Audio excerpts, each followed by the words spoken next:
Welcome to Amantha's world.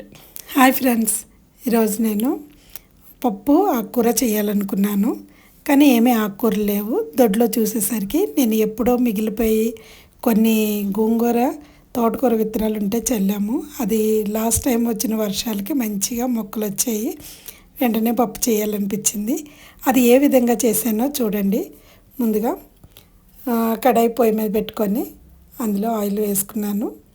Oil వేసుకొని ఉల్లిపాయలు, పచ్చిమిరపకాయలు, కరివేపాకు ఈ మూడు వేసుకున్న తర్వాత మనం అది బాగా గోల్డ్ కలర్కి వచ్చే వరకు వేయించుకోవాలి. దాంట్లోనే టమాటాలు చూడండి, ఒక 3 టమాటాలు తీసుకున్నాను. చిన్న టమాటాలు ఒక 3 తీసుకున్నాను. అందులో వేసుకొని చిటికెడు సాల్ట్ వేసి మూత పెట్టేసుకున్నాను. పక్కన కుక్కర్లో నేను పప్పులో కొంచెం ఆయిల్ వేసాను. ఆయిల్ పసుపు వేసుకొని కుక్కర్ పెట్టాను. అది ఉడికిపోయిందండి. దాంట్లో కొంచెం సాల్ట్ వేసుకొని బాగా పప్పు రుబ్బుతో మెదునుకోవాలి. అందులో కొంచెం చింతపండు, మరీ ఎక్కువ కాకుండా కొంచెం చింతపండు పలుచగా చేసుకొని, అంటే మనకి ఏ కన్సిస్టెన్సీ కావాలో అంత చింతపండు పులుసు వేసుకోవాలి. అది చింతపండు పిండి అందులో వేసుకున్న తర్వాత ఇందులోనే కొంచెం కారం వేసుకోవాలి.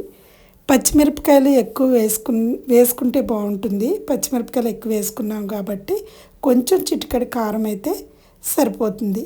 అసలు మామూలుగా కారం లేకుండా చేసుకున్నా బాగుంటుంది. ఈ విధంగా చేసుకున్నాం కదా. ఇప్పుడు చూద్దాము. ఇంకా చూడండి, చక్కగా మగ్గిపోయి ఉన్నాయి. ఉల్లిపాయలు, పచ్చిమిరపకాయలు, కరివేపాకు, టమాటా ఇవి మగ్గిపోయాయి కదా. మగ్గిన తర్వాత వెల్లుల్లిపాయలు నేను దంచుకున్నా అండి. ఆ వెల్లుల్లిపాయలు అల్లం కాదు, ఓన్లీ వెల్లుల్లిపాయలే. ఆ వెల్లుల్లిపాయలు కొంచెం ఎక్కువ కాకుండా కొంచెం దంచుకొని ఇందులో వేసుకోవాలి. ఇందులో వేసుకున్న తర్వాత అది మగ్గిపోయిన తర్వాత మనము ఇందులో ఉప్పు వేసుకుంటాం, కానీ కారం అవి ఇందులో ఇంకా వేసుకునే అవసరం లేదు. ఆల్రెడీ పప్పులో వేసుకున్నాను కాబట్టి ఇందులో ఉప్పు వేసుకుంటే సరిపోతుంది. ఇప్పుడు తోటకూర తరిగి శుభ్రంగా కడిగి పెట్టుకున్న తోటకూరని ఇందులో వేసుకోవాలి. నిజంగా అండి, మీరు తోటకూర పప్పుకి ఇంత హంగామా అవసరమా అని అనుకోవచ్చు. ఎందుకంటే అన్నీ కుక్కర్లో వేసి పెట్టేస్తారు. ఉల్లిపాయలు, పచ్చిమిరపకాయలు, ఆకుకూర అన్నీ వేసి కుక్కర్ పెట్టేస్తాము, తాలింపు వేసేస్తాము, అంతే, అది రెడీ అయిపోతుంది. కానీ ఇలా కూడా చేసి చూడండి.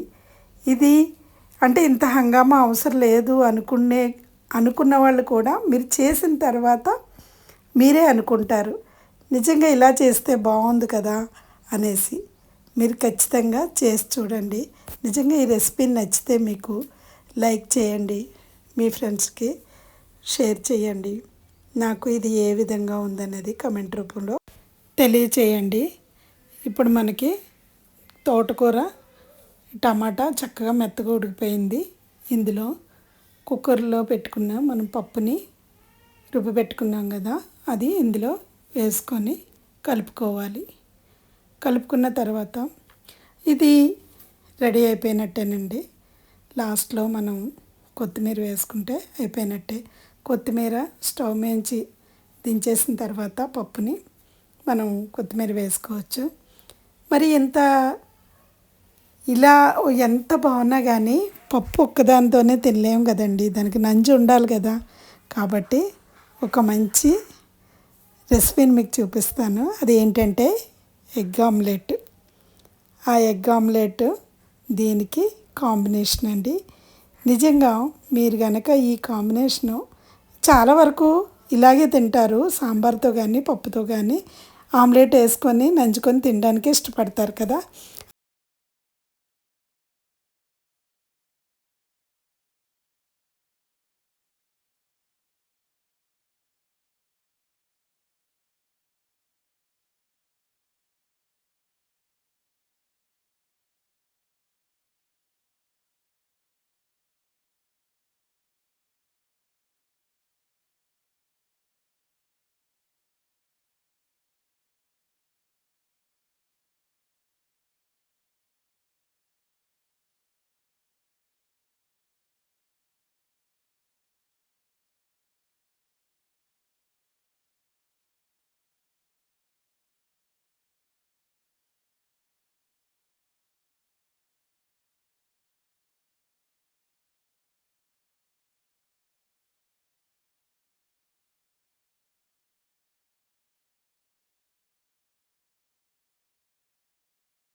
అటు ఇటు తిరిగేస్తూ ఫ్రై చేసుకోవాలి. దీన్ని మనకు అవసరమైతే పీసెస్లా కట్ చేసుకోవచ్చు, లేదంటే అలాగ ఉంచవచ్చు. మీరు కూడా ట్రై చేయండి.